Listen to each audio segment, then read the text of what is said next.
Bismillahirrahmanirrahim. Assalamualaikum warahmatullahi wabarakatuh. Perkenalkan, nama saya Nadia Laila Fitri dari Institut Agama Islam Jamiatul Khair. Di sini saya akan membahas mata kuliah Filsafat Pendidikan.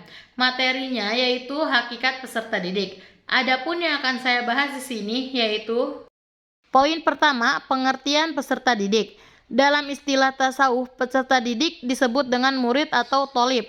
Secara etimologi, murid berarti orang yang menghendaki. Menurut arti terminologi, murid adalah pencari hakikat di bawah bimbingan dan arahan seorang pembimbing spiritual atau mursyid.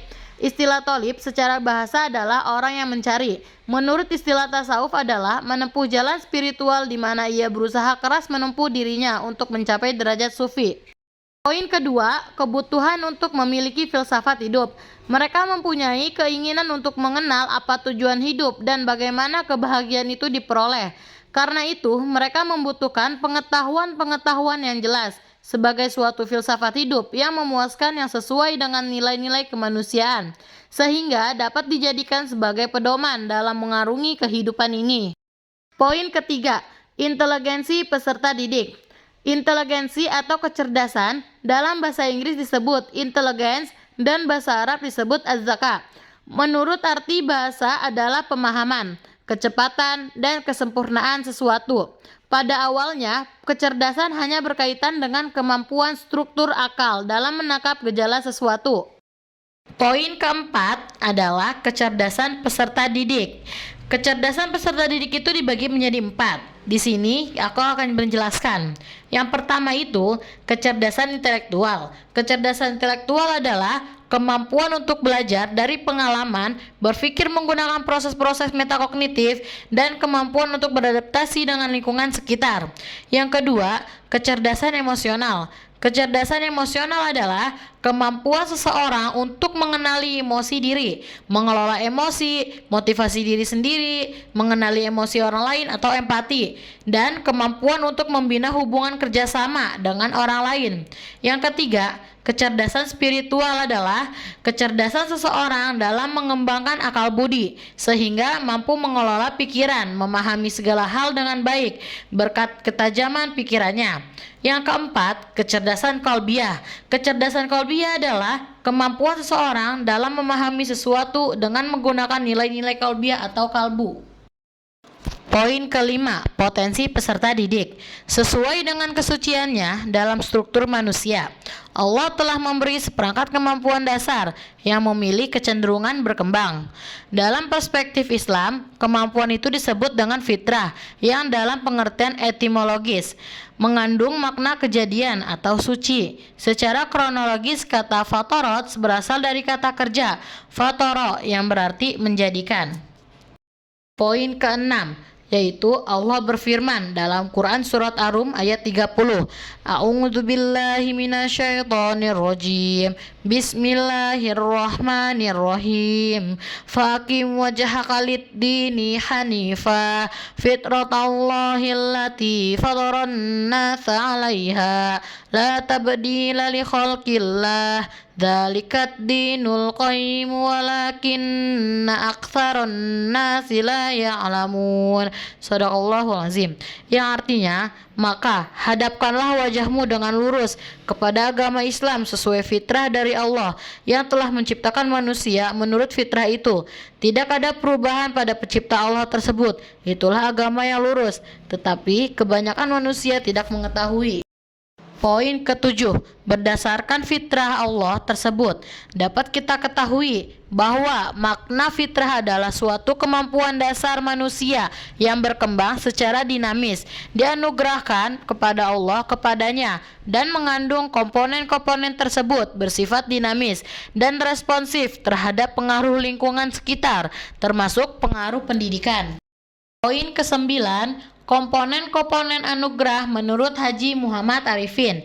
Yang pertama, bakat. yakni suatu kemampuan pembawaan yang potensial dan mengacu pada kemampuan akademis, profesional.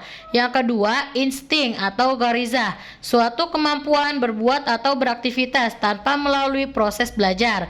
Yang ketiga, driver atau dorongan nafsu. Dalam tasawuf dikenal adanya jenis nafsu seperti lawamah, mutmainah. Yang keempat, karakter atau watak. Karakter ini berkaitan dengan tingkah, laku, moral, dan sosial. Yang kelima, intuisi, merupakan kemampuan psikologis manusia untuk menerima ilham Tuhan. Poin ke-8, potensi manusia menurut Munawwar Khalil. Di sini ada beberapa macam hidayah. Yang pertama, hidayah tauqifiyah, yaitu hidayah sifatnya khusus. Yang kedua, hidayah diniyah, yaitu petunjuk agama yang diberikan kepada manusia yang berupa keterangan tentang hal-hal yang menyangkut keyakinan. Yang ketiga, hidayah akliyah, yaitu potensi akal sebagai penyempurna dari kedua hidayah di atas. Yang keempat, hidayah hisyah, yaitu potensi Allah yang diberikan kepada manusia dalam bentuk kemampuan indrawi. Yang kelima, hidayah mujtandiyah, yaitu potensi manusia yang berwujud insting atau naluri. Poin ke-10, Allah memperlengkapi makhluk ini dengan potensi-potensi tertentu, antara lain 1. Kemampuan untuk mengetahui sifat-sifat, fungsi, dan kegunaan segala macam benda. Itu ada di surat Al-Baqarah ayat 231. Yang kedua, ditundukkan bumi, langit, dan segala isinya oleh Allah kepada manusia. Itu ada di surat Al-Ghasyiyah ayat 12-13. Yang ketiga, potensi akal, pikiran, serta panca indera. Itu ada di surat Al-Mulk ayat 23. Dan yang keempat, kekuatan positif untuk merubah kehidupan manusia. Surat Al-Baqarah ayat 231 yang berbunyi, A'udzubillahi minasyaitonirrajim. Bismillahirrahmanirrahim.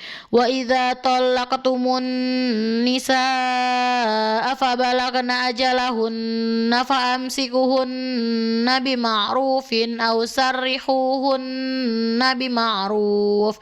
Wala tumsikuhunna diraran lita'tadu. Wa man yaf'al dzalika faqad zalama nafsah. Wala tattakhidhu ayatillahi huzwan wadhkuru ni'matallahi 'alaikum wa ma anzala 'alaikum minal kitabi wal hikmati ya'izukum bih wattaqullaha wa'lamu annallaha bikulli syai'in alim. Shadaqallahul azim. Lalu surat Al-Ghasyiyah ayat 12-13. A'udzu billahi minasyaitonir rajim. Bismillahirrahmanirrahim. Fiha 'ainun jariyah, fiha sururum marfu'ah. Shadaqallahul azim. Dilanjut surat Al-Mulk ayat 23. A'udzu billahi minasyaitonir rajim. Bismillahirrahmanirrahim. Qul huwallazi ansha'akum wa ja'ala lakumus sam'a wal absara wal afidah. Qalilan ma tashkurun. Shadaqallahul azim. Poin ke-11, kesimpulan. Selain potensi yang bersifat positif di atas manusia, dilengkapi pula dengan potensi yang bersifat negatif, yang merupakan kelemahan manusia. Pertama, yaitu potensi untuk terjerumus dalam godaan hawa nafsu dan setan. Kedua, yaitu potensi banyak masalah yang tidak dapat dijangkau oleh pikiran manusia.